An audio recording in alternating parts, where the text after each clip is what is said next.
Welcome to my channel Global Lounge. मेरे तमाम students को अस्सलाम वालेकुम।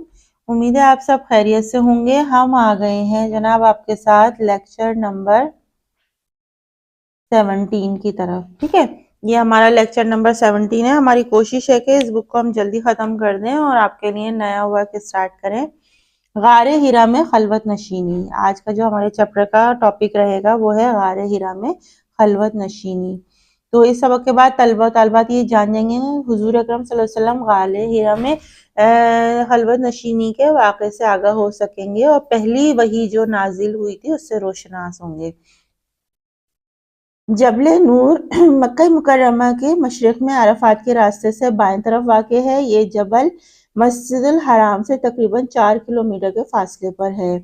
इस पहाड़ी की चोटी पर एक गार है जिसका नाम गारे हिरा है। इसकी बुलंदी 234 मीटर है। हुजूर अकरम सल्लल्लाहु अलैहि वसल्लम इस गार में जाते थे। वहां पर अल्लाह ताला की अजमत और बुजुर्गी पर सोचा करते थे, अल्लाह ताला की तस्बीह और तमहीद में मशगूल रहते थे और अपनी कौम की बुराइयों पर फिक्रमंद रहते थे। एक मरतबा हुजूर अकरम सल्लल्लाहु अलैहि वसल्लम गारे हिरा में मौजूद थे कि अल्लाह ताला ने अपने खास फरिश्ते हजरत जिब्रील अलैहिस्सलाम को भेजा। उन्होंने आप सल्लल्लाहु अलैहि वसल्लम को अल्लाह ताला का पैगाम यानी वही पहुंचाई। इस वक्त आप सल्लल्लाहु अलैहि वसल्लम की उम्र मुबारक 40 साल थी। ये वही कुरान मजीद का इब्तदाई हिस्सा थी। वही नाजिल होने के नतीजे में आप सल्लल्लाहु अलैहि वसल्लम नबी और रसूल बनाए गए।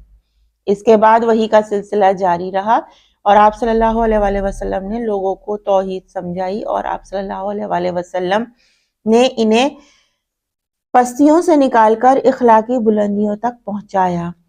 प्यारे बच्चों, आपको मालूम हुआ कि नबी अकरम सल्लल्लाहु अलैहि वसल्लम को रिसालत मिलने से पहले अल्लाह ताला ने आप सल्लल्लाहु अलैहि वसल्लम की तबीयत में खलवत नशीनी का मैलान पैदा किया। इसलिए आप सल्लल्लाहु अलैहि वसल्लम हफ्तों तक गारे हिरा में तशरीफ ले जाते, वहां जाकर जिक्र और फिक्र में मशगूल रहते और कौम की हालत पर सोचते रहते। हमें चाहिए कि हम माशरे की तमाम बुराइयों से बचें और इनको मिटाने की कोशिश करते रहें। यही हमारे रसूल सल्लल्लाहु अलैहि वसल्लम का अस्वे हुस्ना है। बेशक, तो आपको पता चला गारे हिरा में आप सल्लल्लाहु अलैहि वसल्लम को नबी और रसूल बनाया गया और पहली वही नाजिल हुई थी। लेकिन आप हमेशा से अपने कौम के लिए जो है फिक्रमंद रहते थे और उनके लिए सीधे रास्ते पे उनको लाने के लिए कोशिश में सरगर्दा रहते थे, जिसमें आप कामयाब भी हुए। अच्छा जनाब, सवाल जवाब की तरफ आ जाते हैं। जबल नूर मक्का से कितने फासले पर है? जबल नूर जो है मक्का मशरिक में अरफात के रास्ते से बाएं तरफ है और ये जबल मस्जिद हराम से 4 किलोमीटर के फासले पर वाक़ है। यहाँ तक लेंगे नंबर पहला। अच्छा जनाब, गारे हिरा कहाँ वाक़ है? इस पहाड़ की चोटी पर एक गार है जिसका नाम गारे हिरा है। इसकी बुलंदी इतने मीटर है। यहाँ पर दूसरा छोटा छोटा लेंगे ताकि आपको याद करने में आसानी हो। हुजूर अकरम सल्लल्लाहु अलैहि वसल्लम गारे हिरा क्यों तशरीफ ले जाते थे? हुजूर अकरम सल्लल्लाहु अलैहि वसल्लम इस गार में जाते थे, वहां पर अल्लाह की अजमत और बुजुर्गी पे सोचा करते थे और तस्बीह तहमीद में मशगूल रहते थे और अपनी कौम के लिए और उनकी बुराइयों पर फिक्रमंद रहते थे। तीसरा जवाब ठीक है। दुरुस्त जवाब पर सही का निशान लगाएंगे। हुजूर अकरम सल्लल्लाहु अलैहि वसल्लम पर जो फरिश्ता वही लाए वो हजरत मिकाईल अलैहिस्सलाम, हजरत इजराइल अलैहिस्सलाम, हजरत जिब्राइल अलैहिस्सलाम। हुजूर अकरम सल्लल्लाहु अलैहि वसल्लम पर पहली वही नाजिल हुई गारे हिरा में, गारे सूर में, गारे असहाबे कैफ में।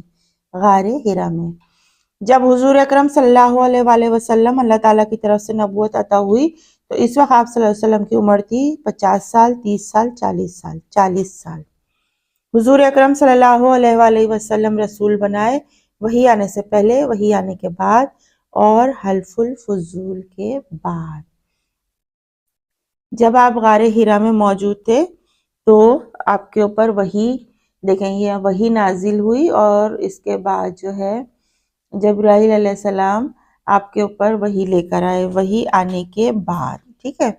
اچھا، کالم الف اور کالم بی کو جو ہے وہ 1 اور 2 کو ملا کر جملے مکمل کرنے۔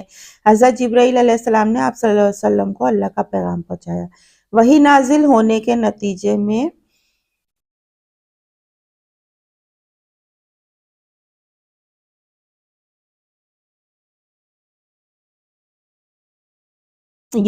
وحی نازل ہونے کے نتیجے میں آپ صلی اللہ علیہ وسلم نبی اور رسول نتیجے میں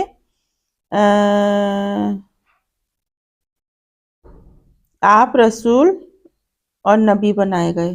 رسالت ملنے سے پہلے آپ کی طبیعت میں خلوت نشینی کا میلان پیدا تھا۔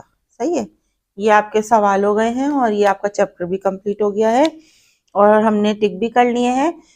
دیکھیں چیپٹر پڑھنے سے یہ ہوتا ہے کہ نا جیسی آپ سمجھداری سے سمجھ کے چیپٹر پڑھیں گے، 1 دفعہ پڑھ لیں، 2 دفعہ، کم سے کم 3 دفعہ اس کو پڑھیں، اور اس کے بعد جیسی آپ کوسچن آنسر اور ایکسرسائز کی طرف آتے ہیں تو آپ کو فوراً پتہ ہوتا ہے کہ کون سے پیراگراف کی طرف ہمیں آنسر مل جائے گا، تو اس میں آپ کو بہت سارا ڈھونڈنا نہیں پڑتا اور آپ فوراً آنسر کی طرف پہنچ جاتے ہیں۔ تو اس کام کو کمپلیٹ کیجئے۔ یہ لیکچر نمبر 17 تک، یہاں تک ہمارا ورک کمپلیٹ ہوتا ہے۔ تو نیکسٹ لیکچر میں آپ سے ملتے ہیں، جب تک اپنا بہت سا خیال رکھیں۔ اپنی ٹیچر سائمہ خان کو اجازت دیجیے۔ اللہ حافظ۔